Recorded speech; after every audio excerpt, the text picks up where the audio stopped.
Yo, what's up, everybody? Welcome to my UFC 242 recap. This time we're doing things a little bit differently. Joining me on the other side of the screen is Nathan Williams from Wavves. Obviously, it's pretty bizarre me seeing you, tweet about MMA and being such a big fan of MMA. And like you've tweeted me before, like you've listened to the MMA Hour and the MMA Beat. And like I also knew you before. I knew you were into MMA, obviously, with your music. King of the Beach was a great album. I Thank saw you. your concert when you played with Beach Fossils at Elsewhere here in Brooklyn. That was Oh pretty yeah. dope. So kind of worlds colliding here, but it's pretty cool, man. So thanks for doing this. Appreciate it. Yeah, absolutely. I feel like probably not a lot of my fans are MMA fans, really. Anytime I tweet about it, people are like, "What?" But yeah, huge MMA stan. Um, for the past like maybe 6 or 7 years, I've really been into it. Nice. Yeah, that's how it is with my friends. Like, or whenever I meet people, like, say I go to a party here in Brooklyn or something, they're like, "Oh, what do you do for a living?" I'm like, "I work in media." Okay, yeah. Like, what do you cover? I'm like, I cover MMA, like combat sports, UFC, and everybody always gives me like weird looks, and I'm like, yeah, see, I'll just keep it in media. Do you always field the question, the difference between UFC and MMA? Like people are like, when I try and explain it, they're like, "Oh, you watch UFC." Yeah, yeah, all the Like, time. yeah, I Yeah, watch UFC, but I watch MMA, so I'll watch PFL or I'll watch Bellator or I'll yeah, watch one, and they're like, they don't understand the difference. yeah, all the Yeah, time. Or they mix it up with pro wrestling, like, oh, is that real? And I'm like, no, yeah, my yeah, it's real. my mom does all the time. She asks me, she's like, "Oh, are you gonna watch some wrestling?" But actually, after the Stipe Cormier fight, my mom got really into it because we lived in Gilroy for a while. My mom and her family are from there, and so when I told her the story behind Daniel Cormier, that he works at the Gilroy High School. What Yeah, are they, the Wolves? Is that right, Wolves? I think so. Yeah, She got really into it, and she was like, "Oh, he's like such a nice guy. yeah, Like, yeah, yeah. like what did you think these people were?" And I was like, "Stipe Miocic, he's a firefighter." And she was like, "Oh, these are like sort of humanizing them." She was like, "Okay, Yeah. so it's like brutal." I'm like, "Well, Yeah, I so think for MMA, like people don't realize it, but there's like so much drama and so much storyline. Like my roommate could care less about fighting, and then I was kind of explaining to her like my former roommate the build up between Joanna Jędrzejczyk and Rose Namajunas, and showing her like the stare downs and interviews, and she was getting so into it, like, oh my god, this is so cool. And like same thing with other friends, like I showed them the whole Colby Covington and his whole MAGA shtick, and they're like, oh, f this dude, and they're like, hit me up whenever he fights, I want to watch. So. Um, terrible stick, yeah. but it does it." And I come from, so like I remember like the early UFCs, my friends' older brothers watching those on pay-per-view, and it's sort of like turning my stomach.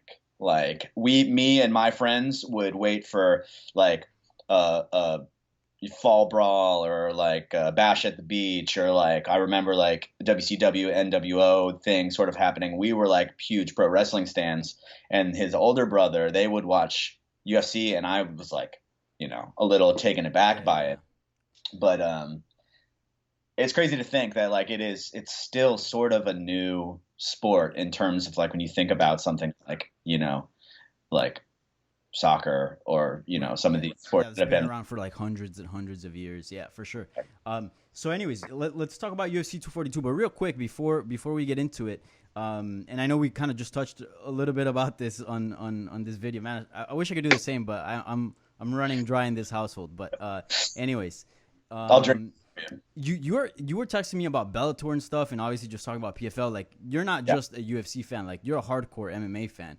And like we were talking about, this is a weird sport to get into. So I kind of just wanted to open up the floor for you to kind of explain how you got into a sport and what was your first encounter with it. Because I feel like everybody's experience is a little different, and everyone has Right. their own unique introduction to MMA. No, for sure.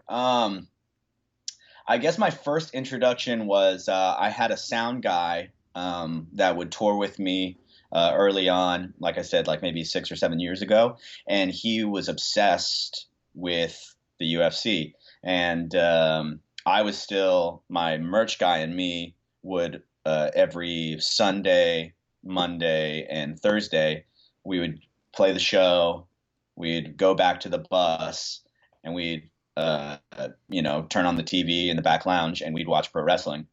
So my sound guy on Saturdays would start to watch UFC, and he started explaining the characters, and that's the beginning of it was the characters, because that's really what gets me is character driven stuff. That's why I like pro wrestling so much, is the theater of it. The background stories of the people, the rivalries, even if it's a corny shtick like Colby Covington, like I love it. And even when I say like stuff about Colby Covington that I like what he does, people are like, they immediately are like, fuck you. Yeah. But I'm like, the bad guy, I like the heel, like when I've always liked the bad guy. Like I liked when Hulk Hogan turned heel and went to WCW, when he was the bad guy and they'd beat people up backstage and they were just assholes. That was sort of the characters that I always gravitated towards for whatever reason, which is maybe why I'm still like a Conor stan.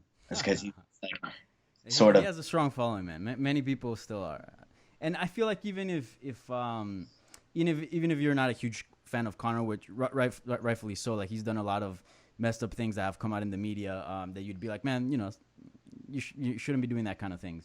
At the end of the day, like his beginning was very, he was like the baby face, right? Like he was. Oh, I watched all of that was his build-up was like, yo, I'm here to fight. I'm here to take on anybody. Short notice fights, whatever. Brandao? Was that who he fought in Ireland? Who? Diego Brandao? Yeah. Was that what the one? Yeah. Dude, I remember watching that fight, and that was, you could tell like that was a fucking star. Like he just had it, Yeah. And I remember he did like an interview in, what was that? I don't remember what the arena was. It wasn't O2, I don't think, but he did an interview in the arena before, like people had got there the day before with Helwani. Yeah. Like and just had walk and talks. Yeah.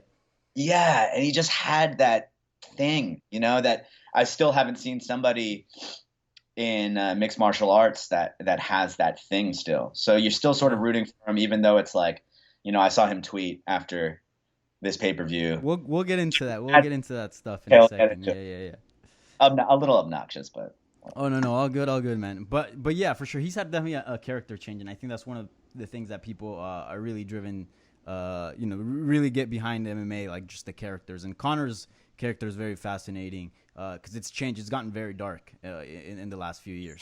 But nonetheless, I think he had a very pure origin. He was like, the martial artist, right? And I feel like, his fan base, like, still hang on to that, right? Like, and he brings things up like that in the interview. So this has been the first time that I've actually seen it sort of turn, right? Yeah. Like this is like when he tried. So I'm going back to pro wrestling terms here. I don't know, like, I know how UFC or MMA fans in general can be towards pro wrestling, but there are just a ton of similarities. Like when he did that interview with Helwani, which is like sort of him trying to turn babyface, right? Yeah. Which he's trying to go from heel to face and being humbled, trying to right the wrong.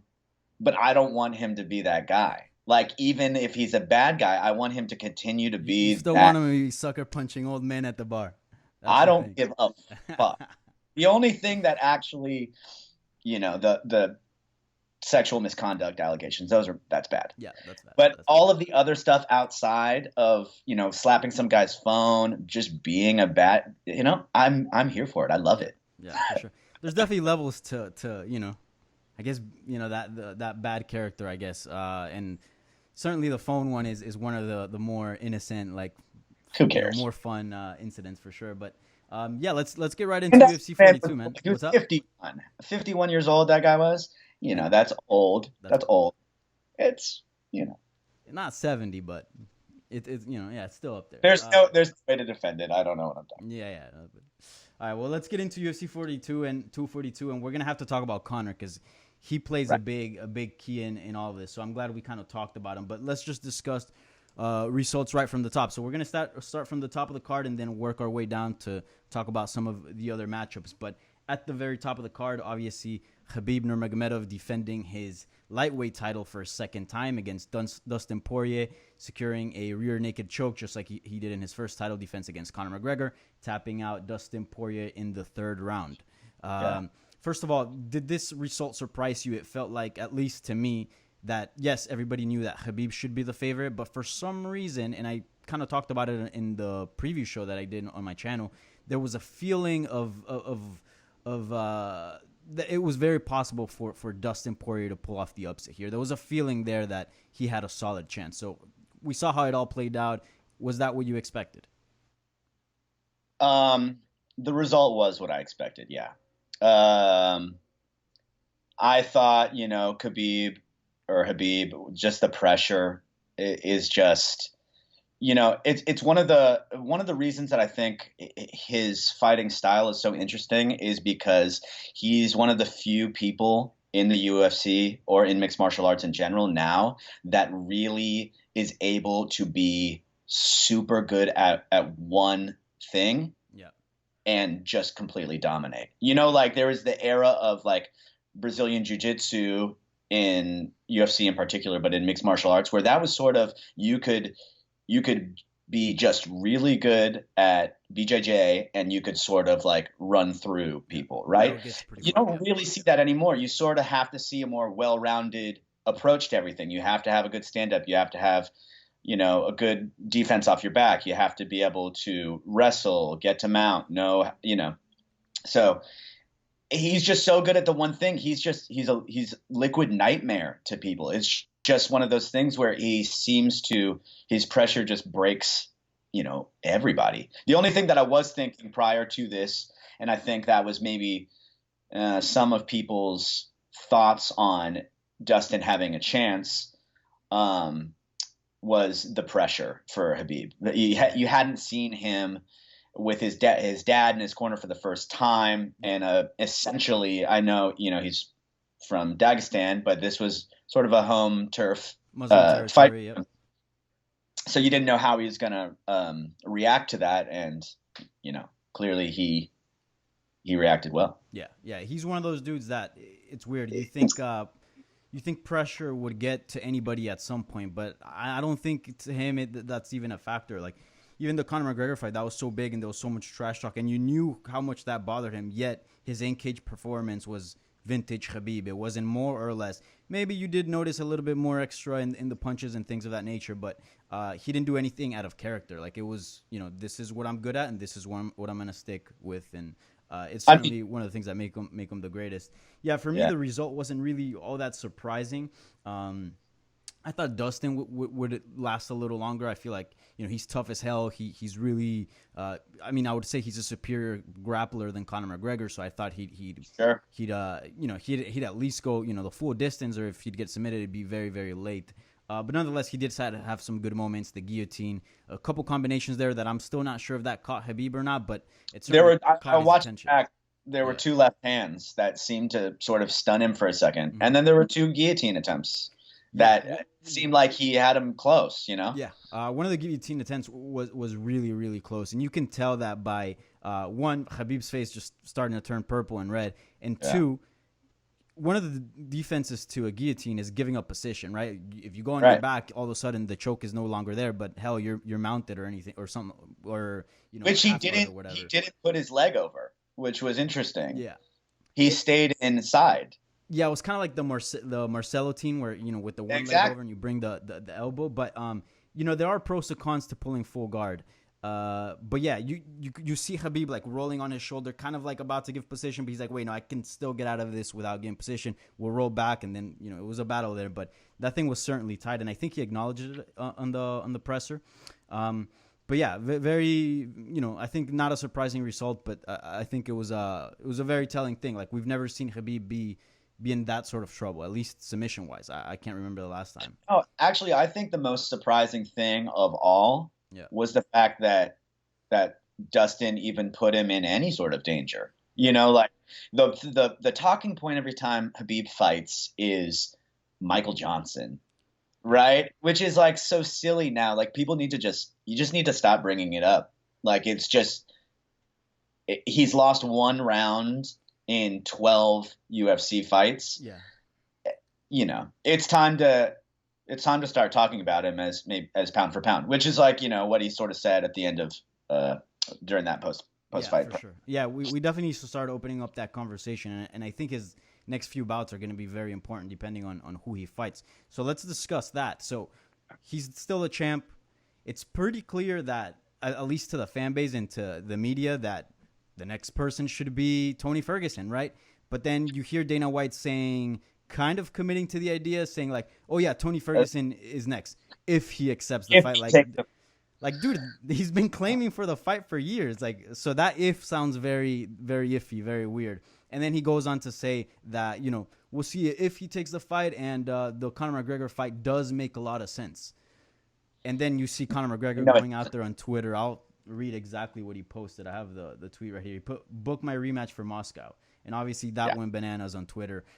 It seems it's a 2-horse race here, right? Tony Ferguson, Conor McGregor. We know sports-wise, probably, you know, Tony Ferguson for sure deserves it. Money-wise, I think Conor McGregor would run over Tony Ferguson as far as, you know, having a fight with Khabib. What do you make of all this, and who do you think will actually get the next shot? Well, it's got to be Tony. I know, I guess that is more of the hardcore fan fight, but I feel like it's, if the UFC actually puts something behind it, a little bit of money behind it, they can put together the embedded and actually do a good job of telling that story, that it's the 5th time that they've tried to book this fight. It's that's been my number one fight. I've wanted to see that fight forever. That's the only person that, even going into this fight with Dustin, or even the Conor fight, and like I said, I'm a huge Conor fan, I knew that there was nothing that he was going to be able to do. You know, I knew Edson Barboza going into it's just, I don't see anybody besides Tony being able to even put up a fight against someone like Khabib. And so, no, I don't think that they should do the Conor fight. Will they? You know. Yeah. Who knows? I mean, up until a couple of days ago, they were saying Masvidal was going to fight Kamaru Usman for the belt, which is just like, in my mind, that's the dumbest fucking idea, because you have the 2 fights. You know that it should be Diaz and Masvidal. You know that it should be Colby and Usman. Like, why even, you know, I don't know. Yeah. Negotiations are tricky, and there's so much that goes behind the scenes that we're not really aware of, or sometimes we are, but, you know, it's off record and media can't really speak about it. But there's a lot of things going on, and sometimes it feels like, you know, there's obvious fights to make, and for some reason they don't get made. I think I agree with you. I think the Tony Ferguson has to be made. I know, and look, people give a lot of shit to the UFC for this sort of dynamic that's been going on, especially, you know, with Conor. But they have tried to make the Ferguson Khabib fight several times, and it's fallen through. It's jinxed. It's jinxed, man. It really is. It really is. I had a tweet like that went kind of viral where I forgot what card they were fighting at, but they were fighting on the same card, just not each other, and they actually made weight, and everything went perfectly fine. I feel like that was when for the 229, if I'm not mistaken. Yeah, Tony Ferguson fought on that card. But yeah, for some reason they just, these two cannot be healthy for the same card when they're fighting each other. It's the most bizarre thing in the world. Yeah, it goes back and forth, right? Because then Khabib, I don't remember what happened to him. Did he couldn't make weight? Was that what it was the first time? Yeah, I think his body was just shutting down and he had to go to the hospital. His liver, right? And then Tony trips on a fucking cord at Fox News or Fox Sports, whatever. Wearing shades indoors, so you better watch out, man. These things off. But yeah, man, it's just bizarre. But like, I know the UFC has to try to make it. It's been jinxed, but you just have to keep trying, because that is the fight to make. And I agree with you. I think if you look at Khabib's style, Tony Ferguson is the only guy that'd be like somewhat content with staying on the ground. You know what I'm saying? And you know, we talk about like Khabib never been knocked down before, never been cut. Well, if you get Tony Ferguson, you know, underneath you with those elbows, I don't care who you are, but there's a good chance you might get cut. So there's just a lot of interesting stuff about that fight, and I think that's the fight to make. I think we both agree on that, but how confident are you that that fight actually goes down? You know, I mean, I think at this point, it maybe Dana's just like putting the Conor thing out there. Yeah. I know that's sort of his golden boy, and obviously that's the one that brings money in. But like, as a fan of Conor's, he needs to get back on the horse, right? Like, and you just read Conor's, book it in Moscow, whatever. You should have read Justin Gaethje's tweet to Conor after that. Have you seen that? Yeah, it's underneath here. He wrote the crying, laughing emoji, and he says, "You're a tool. You have lost everything already. You're a shit human, father, and husband. Fuck you." That's some heat. I like that. That is some heat, yeah. And Justin Gaethje's fighting next weekend, right, against Donald Cerrone. Okay. For a fight night, right? Somewhere in, Vancouver. What is it, Vancouver? Yep. If he goes out there and puts it on Cowboy, then great. Otherwise, if Cowboy wins, that's sort of been, there's a couple of times they tried to make that. They, again, some of the decisions that UFC makes, they wouldn't main event it because there's no belt. I think they realize now how stupid that was, because clearly they're doing Masvidal and Diaz. But it's funny because I was just gonna say the bad motherfucker belt. Okay, well, somebody told me they're actually gonna make a belt. Is that true? I heard of that. Yeah. I mean, they know why. Somebody asked them, and they're like, "Yeah, we're gonna make that belt, but it's gonna be like a one and done thing. Like, no one's gonna defend that thing." But I'd be interested to see what that thing looks like. I don't know. Hopefully, it looks better than that belt they made for the Conor Mayweather fight, because that looked like shit. Yeah, and that was supposed to be the money belt, which supposed to be the nicest. Really quick off topic here. What do you think? I know it's not a new belt anymore, but what do you think of the UFC belt as opposed to? I don't like it. Me neither. I like the old one.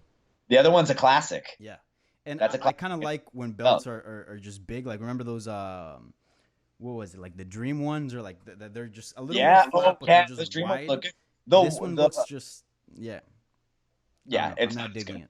It's not as good. The old one looks sort of like the 90s WCW heavyweight championship belt, which is one of my favorite belts of all time. I have no idea what that looks like, but I believe you. I mean, the old one was nice looking, man, and it's just that big gold classic look. It looks nice on a shoulder. The other one, not that much. And also, you know what I like? I like the fact that, like, when you defend your belt, you get a new belt, and kind of like Demetrius Johnson had this sick picture. You don't like bedazzling your belt? No, I'm not into that at all. Yeah. They get a ruby now or something like that, or a diamond. I don't even know.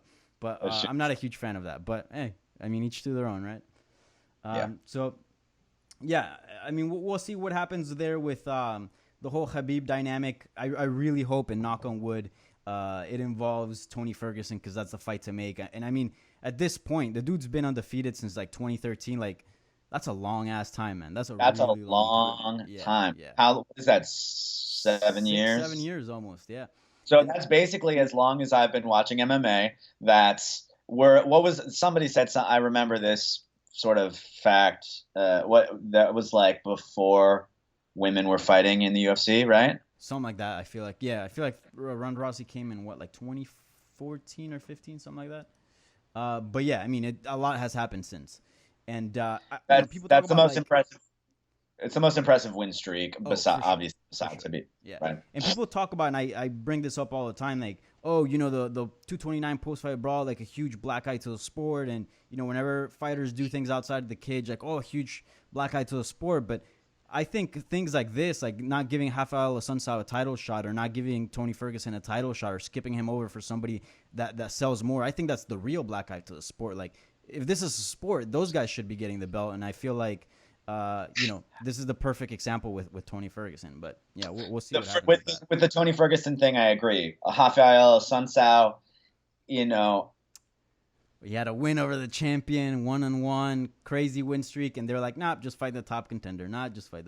And then first round he loses. Yeah, that sucked. Yeah, it sucks. And he sort of like Assunção, I do feel bad for him. He's always in that like number 2, number 3, number 1 position, and he just can't seem to put it together. He doesn't seem like he's the most marketable guy for whatever reason. Does he not speak English? Is that what it is? He does, and quite well. He's been living in the States for a while now, so and it's just like he's just a very chill guy, very mellow. Not a trash talk. Yeah.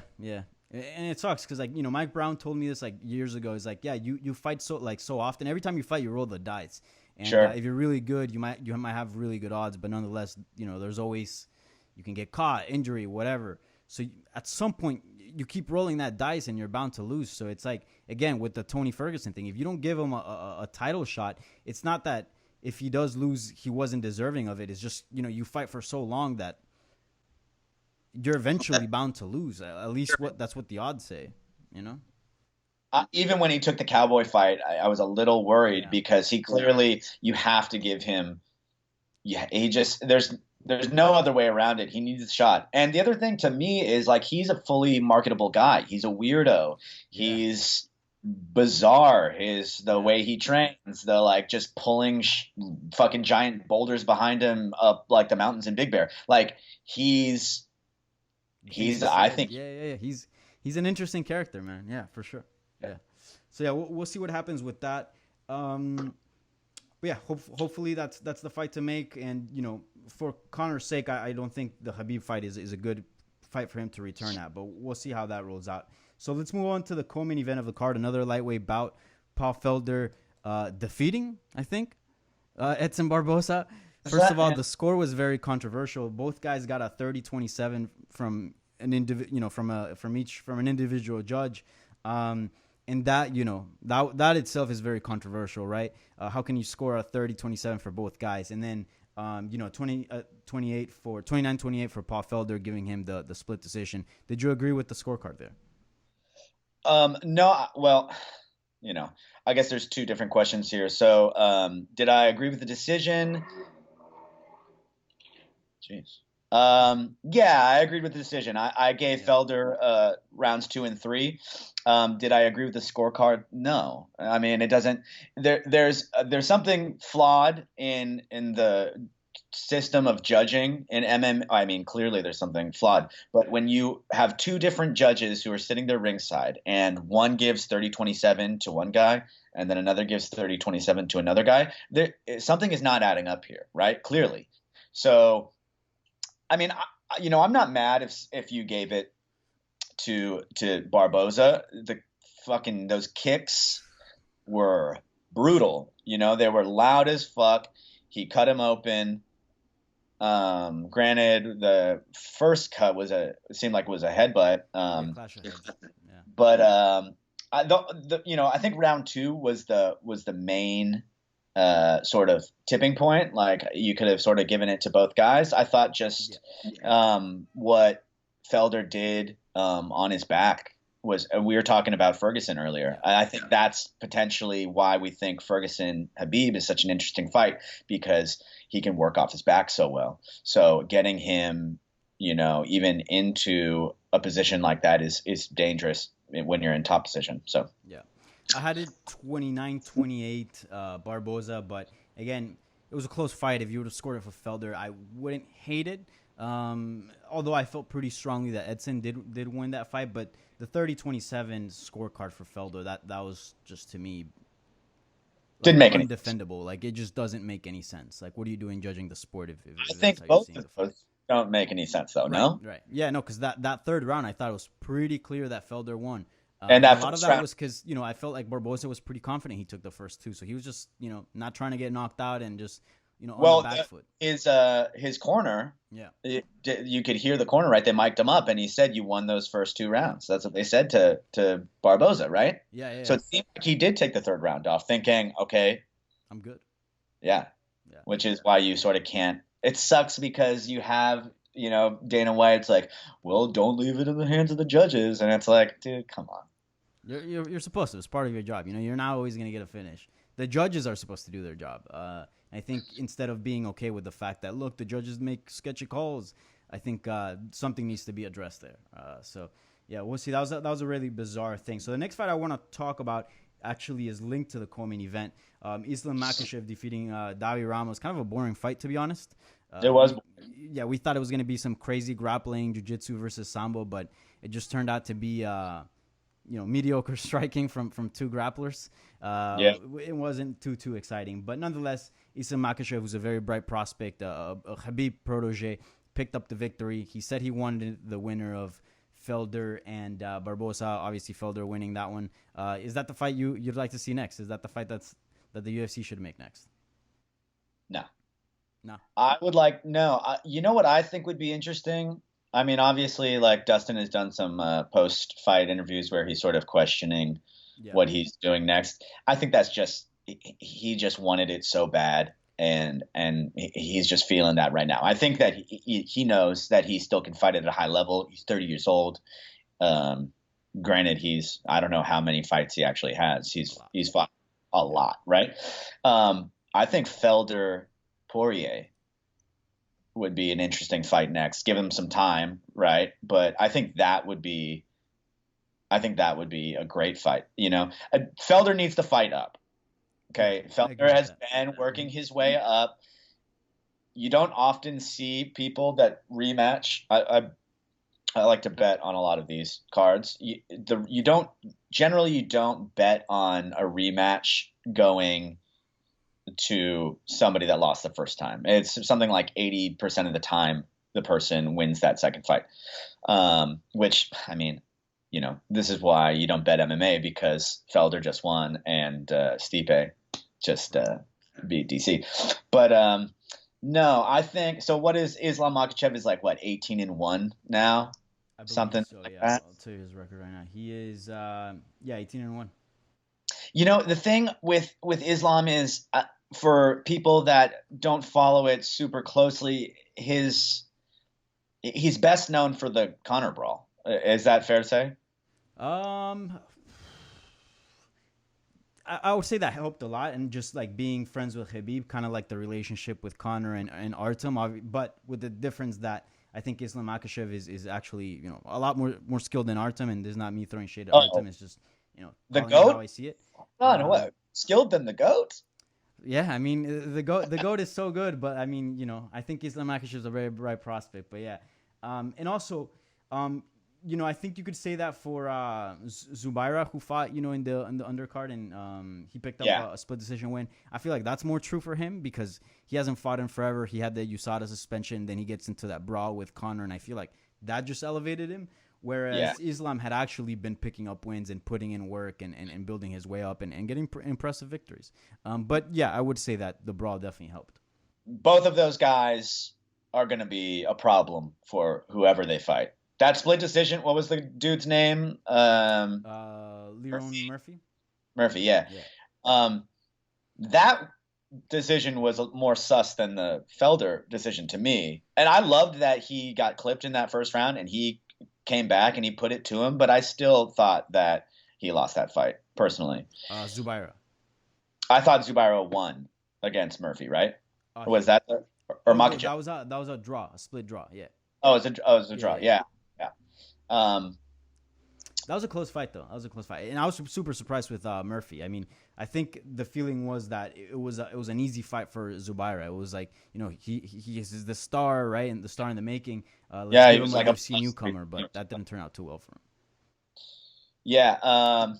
I don't know what you do for. Wait, what's the original question? Sorry, I'm drunk now. Is it Islam Makhachev? That's who you're Yeah, asking me. I don't know what you do with him next. My suspicion is that people don't want to fight him because he's one of those guys. He's got the sort of same thing as Habib. He's got the crazy samba.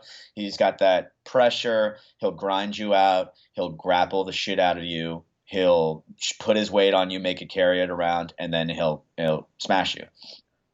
That doesn't seem like a fun fight for a lot of guys, yeah, and it's not a fight that somebody ahead of you ranked. That's you're talking about rolling the dice. it's That's a big rolling the gamble. dice. Yeah, yeah. Yeah. So I don't know who you'd put him up against. I'd have to look at the division and who's up there. But what is he right now? Is he actually ranked? Is he? He's like, I don't think so. I mean, lightweight is so stacked, but I'll pull up the rankings right now. But I'll tell you what, I do think that Islam Makhachev should get a step up in competition should as get a far rank. as like not really skill wise because we knew Dhabi Hamas was like super skilled, but as far as like a big name, because he is a prospect, he's a start you'd like to build.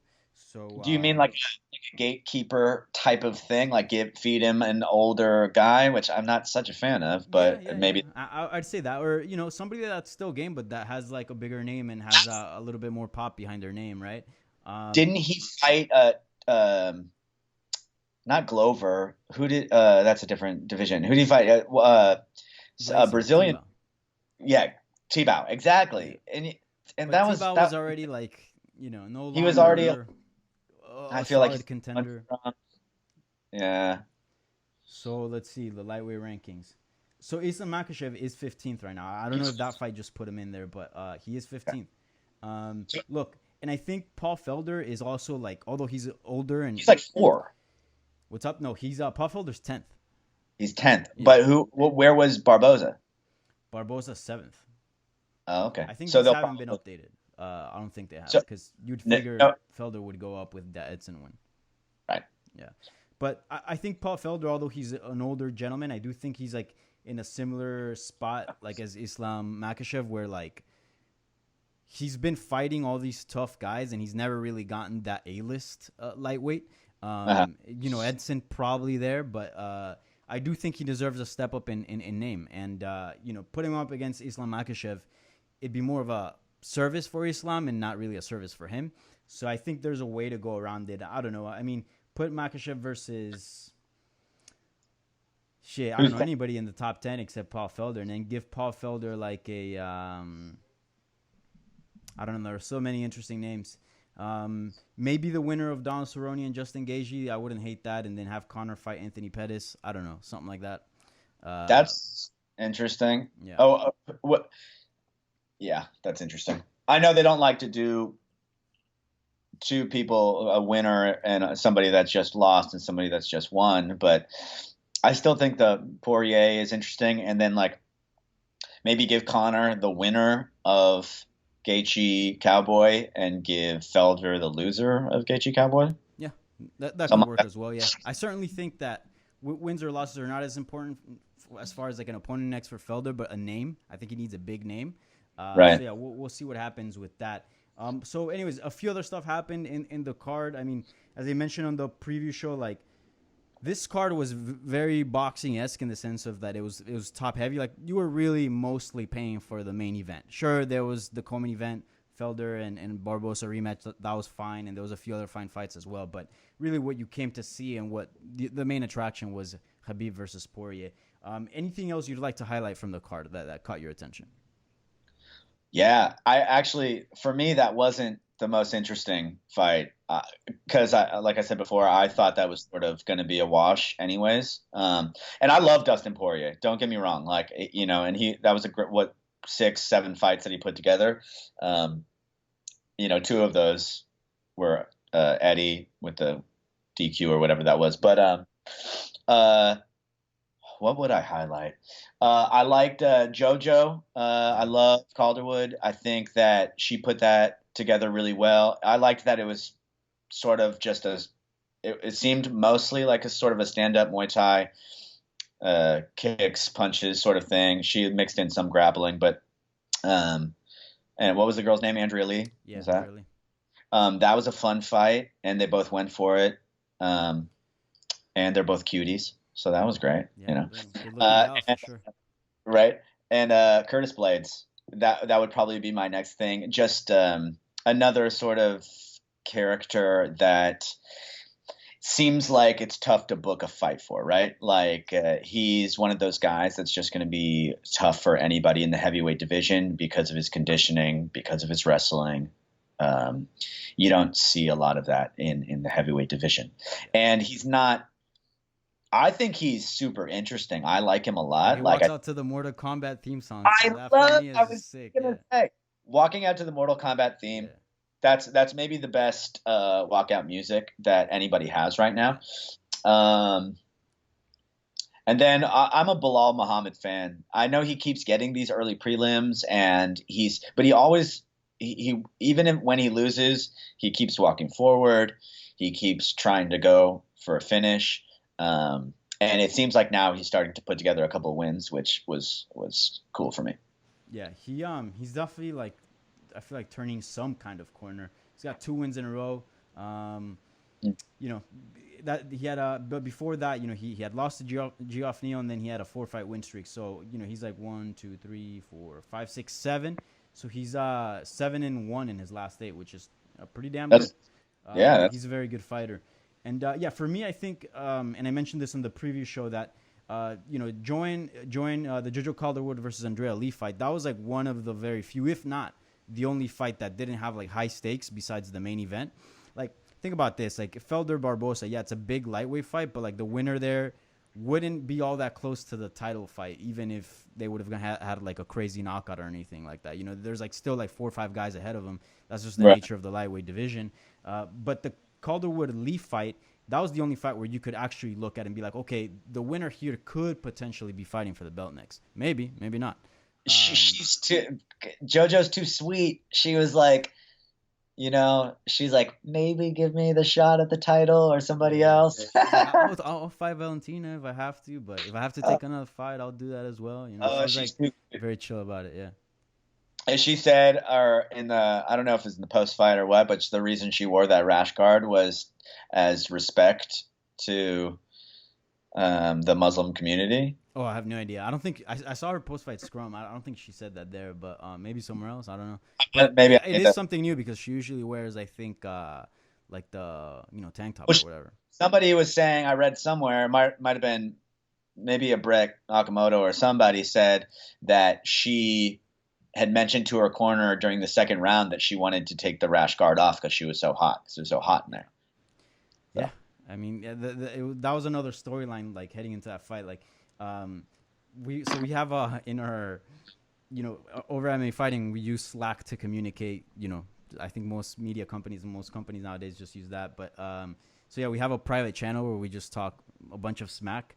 And Esther had dropped in there like, oh, like the toilets are cooler than the actual arena. Like if you go in there, it's actually like the AC works better there than the actual arena. It was like super hot, and I've heard that.